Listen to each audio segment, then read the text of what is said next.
Hey my two friends, welcome back. In my previous video, I mentioned I quit all my Nvidia position ahead of its earnings. And yes, the stock price dropped by 6 to 7% after its earnings report came out. But I would say actually Nvidia posted a pretty decent earnings report. And I think Nvidia is just going to be fine. It beat the top and bottom expectations from the analysts. It's just that everybody is holding such a high expectation to this company, and everybody is looking at Nvidia in such like picky eyes. I mean, they have every right to do that because Nvidia is at this spot, right?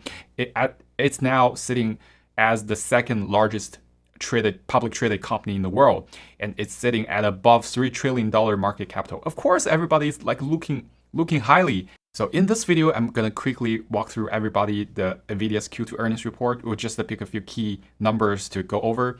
Then I'll give you guys a few reasons why at this point, I'm thinking AMD is actually a better choice, in my opinion, as an advanced AI chip stock. Jumping to Nvidia's financial results for second quarter fiscal 2025, we directly jump into this very important table here. Because the GAAP and non-GAAP numbers are pretty close in this quarter, we'll just use the GAAP number as an example. We see revenue has reached $30 billion in Q2 fiscal year 2025. That's up 15% quarter over quarter and 122% year over year. This is a pretty great number. Of course, the quarterly growth is slowing down. That's totally understandable considering the current scale and level of where Nvidia is. It's not like it starts to grow the data center business and AI chips at the beginning of like 2 years ago. Now we're at the level of like 30 billion for its revenue. Of course, the growing speed is harder to get as fast as previously.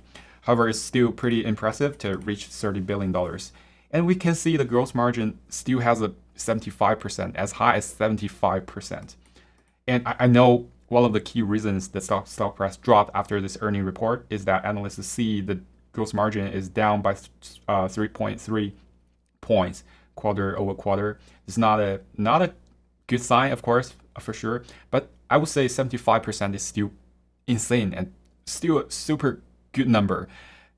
Especially if you consider Tesla is like struggling on its 20% gross margin. Of course, it's a different industry, but this is the thing I mentioned, that everyone is so picky to Nvidia at this point, and people just have such high expectations that 75.1% can't satisfy the investors and analysts' expectation. Next, let's come to the net income. The net income is $16.6 billion. Remember in our previous videos, we mentioned Microsoft's net income is around $22 billion, the last fiscal quarter in its financial report it reported. Nvidia is not at that level yet. It's $16.6 billion. It's closing the gap. But it still has room to work for to catch up with Microsoft as far as net income goes. And Nvidia has now surpassed Microsoft as the second largest company in the world. In the outlook section, we see that Nvidia's outlook for the third quarter of fiscal year 2025 is as follows. The revenue is expected to be 32.5 billion, plus or minus 2%. So you can see the quarterly growth from the second quarter to the third quarter this year is slowing down. It's less than 10% from the numbers, and it was 15%. And that's why I think the market is worrying about Nvidia's revenue growth is slowing down. But as I mentioned, at this scale, even a 8 or 9% of growth rate quarter over quarter is pretty impressive. But compared with Nvidia, I think AMD has 3 reasons to be the better AI chip stock. The first one is Nvidia has delayed its Blackwell GPU or chip shipment to Q4 this year. And the 3 months delay of Blackwell chips will give AMD a pretty rare chance to catch up with another 3 months.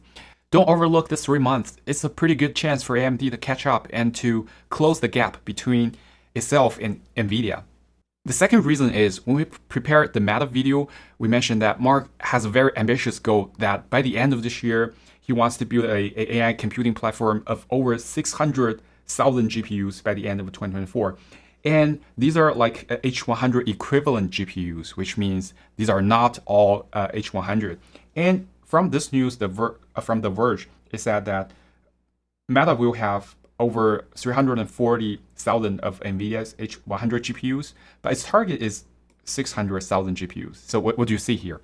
There is a gap, actually a pretty big gap of 260,000 GPUs. So what are these GPUs? Of course, this can be older Nvidia models, but also a large part of that is coming from AMD, because no one else in this planet has the capacity or has the ability to produce GPUs other than AMD and Nvidia. This news from Reuters, it says that Microsoft offers cloud customers AMD alternatives to Nvidia AI processors. So Microsoft is building its cloud computing VMs or building the platform based on AMD's flagship MI300X AI chips as alternative to the high demanded H100 and other Nvidia chips. And the third reason, of course, is AMD's market value and stock price is much lower than Nvidia. It's like 1/10 of Nvidia's market capital, and the stock price, of course, has more headroom ahead. You may argue that Nvidia has much higher revenue, much higher net income than AMD. Of course, it has a higher market value. But we're talking about the near-term growth potential. Of course, AMD can easily gain another 20 to 30%, and that is the most important thing to this account. At the last of this video, I want to briefly mention Affirm. This is also another stock we talked about in our channel.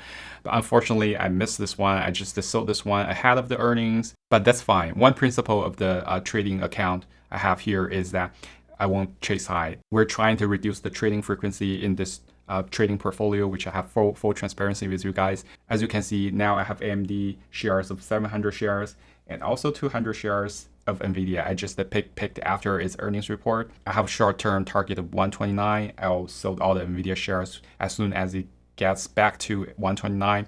All right, my friends, if you like the content, if you like this channel, if you want to take the same journey with me, want me to keep sharing this trading portfolio, this trading account with you guys, please consider to like this video and subscribe to the channel. I'll see you in the next one.